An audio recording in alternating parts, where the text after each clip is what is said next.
Hey everybody, Rob here. It's time for a new pro-revenge story. Manipulative, power-hungry aunt torments my family for years, costs her $300,000. Let's jump right in. My estranged father, who had been living several counties over, is pretty much out of the picture by the time my parents got their divorce when I was 9. Due to financial hardship, we were forced to live with my aunt and the nightmare of a household we would soon find ourselves in. My aunt married into Georgia wealth, and you can figure out what that means on your own. She had 3 kids and eventually caught her husband having an affair. It's a huge scandal. She gets the house, the kids, and a fat payout from the family attorney. This is important because my aunt didn't do a damn thing in her life to earn her money, her house, her lifestyle, or basically anything. She was born poor, along with my mom. Under her household, she was drunk with power. Years of therapy have allowed me to recognize that certain people, when in a position of power, get a perverse pleasure in ordering others to do their bidding. She was the strictest of authoritarians in every possible way you could imagine. Chores had to be completed by an exact specific time, vacuuming by 3:45 p.m., dishes by 3:55 p.m. Laundry days for my mother and us kids were Tuesday and Thursday, 5:35 p.m. to 7:55 p.m. If it was still running, she would shut the power off for the 2 units. As we grew older, her own kids opted to stay with their father for full-time custody, and she had them on the weekends. Even they couldn't stand her when she was in charge and in the house. As time passed, she got them less and less, opting for alternate weekends as high school activities took precedence over time with their mother. For my sister and I, the large 6-bedroom house was not ours for the taking. My mom had to pay rent for a 1-bedroom, as that was all she could afford on her salary. We had to share a bedroom until my 2nd year of high school. All the while, there was 1 spare unused bedroom available at all times. My aunt needed this for guests when they stayed over. Not 1 guest stayed there in the 10 years I was under that roof. Finally, the church we attended told my aunt to give up the spare bedroom so my sister can have her own room, as it was unhealthy for 2 teenagers sharing a room together like that. That infuriated my aunt because someone told her what to do in her own household. My sister and I got the brunt of her wrath. As my mom's salary was tapped out, my sister and I had to do extra chores like mowing the lawn, trimming the shrubs, cleaning the pool, which we could no longer use without her being outside watching us. My aunt's behavior was becoming more and more outrageous and disconnected from society. For example, she had always snapped her fingers when she wanted to get someone's attention, but it was getting far more frequent, and she would blow up into a tirade if either my sister or I didn't obey. Her own kids tried repeatedly to tell her that the shit she was doing was wrong, but she wouldn't listen. Eventually, they wanted nothing to do with her outside of the home. She was a tyrant there, and repeated intervention to get her to see the folly of her ways would fall on deaf ears. I snapped. All through high school, I had no confidence as a person. I was weak-willed and growing ever distant from friends and society. I was that bad off. I had just graduated high school and started my first semester of community college. I'm 2 weeks into my classes, attending from home, when my aunt drops a bomb on me. "You owe me money for this month's rent, the same amount for next month's rent as well. It is the 27th after all. You're an adult now. You're out of high school and working now, so you need to pay rent." The fuck? I blew a fucking gasket as I yelled back, "You can't just suddenly decide to charge me rent just because you feel like it. I need 30 days notice. I have rights." My aunt yelled at me some bullshit excuse that she had discussed this with my mother, and it was decided that I needed to pay my own rent now. In some miraculous backbone move, of which I still have no idea how I stood up to her, I yelled right back at her, "If I'm an adult, then treat me like and talk to me about rental agreements. I'll start paying you rent in 30 days, starting the 1st. I turned my back to her and walked away with my fist balled tight. I was furious with anger, but I walked away. My aunt saw my fist from behind and screamed bloody murder that I was going to attack her.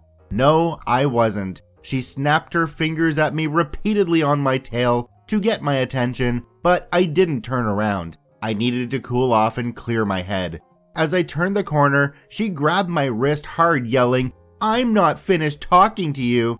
I threw my still balled up fist forward, keeping my stride to break her grip as I hadn't stopped my momentum. This caused her grabbing my arm to slam hard into the corner of the wall that I had just turned into. She screamed in pain, but I left the house and took off.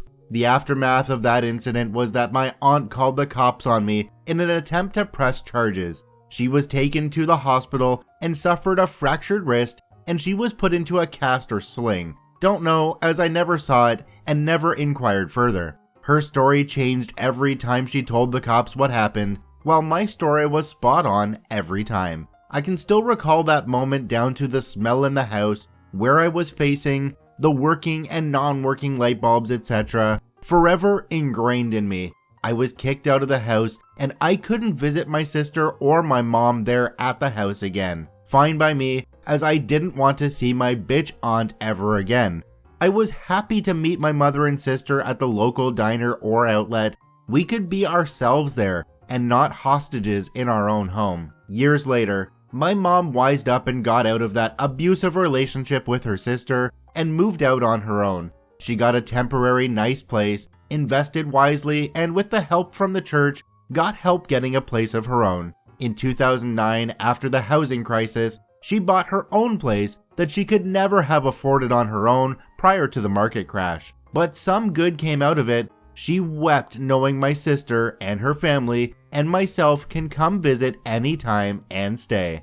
Over the years, I've been able to forgive my aunt, not forget, forgive. I've let go of a lot of my anger and hatred towards her that she put me through. When she has no leverage or control over us, she's a somewhat decent person for being a total bitch of a person. My cousins have calmed down, heard my side of what happened those years ago, and know what kind of person I am compared to what kind of person their mother is.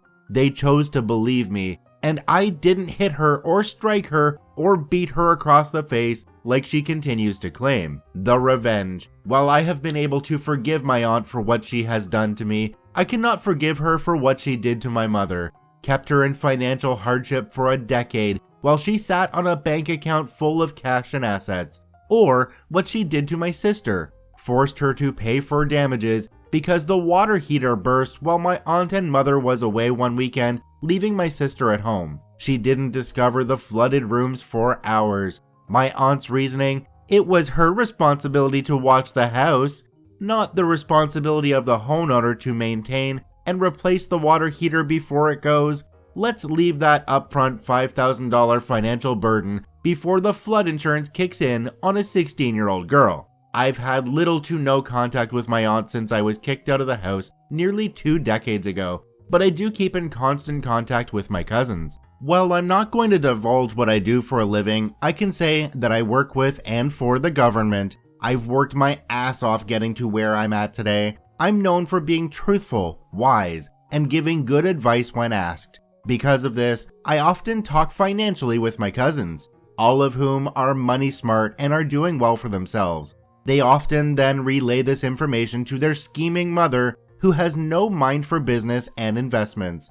All that money she got from her house sale, her divorce settlement, her previous investments is pretty much gone. I spent years planning on the perfect trap, and it took a long time to prepare everything to make sure everything appeared right. I am not a lawyer, and I don't pretend to know the law, but I do know the regulations and laws pertaining to insider information.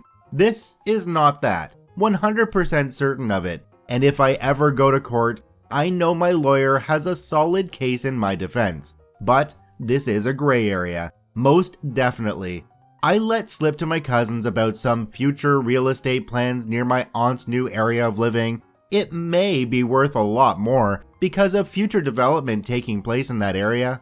All of that was true and backed up by what was in the newspaper and new construction signs that newly appeared on Google Maps at the time. The rest was fabricated by myself, backed up by actual information I looked up on real estate websites and on projects I was working on through my work. The telephone game takes place, and a few weeks later, I presume my aunt starts making phone calls to real estate agents trying to buy lots of land in the undeveloped shitty area of her new house. Over the course of a few months to half a year, she spends $300,000 of her last remaining savings on land, hoping it will pay out when the area around it gets developed in the upcoming years. Only HUD government city doesn't have any plans to develop in those immediate areas.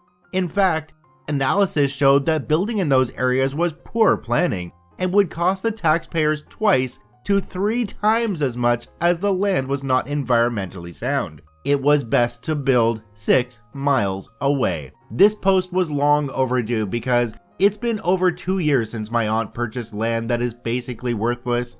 See, she won't sell the land unless she gets at least the same price she paid for it because she's the owner of that land.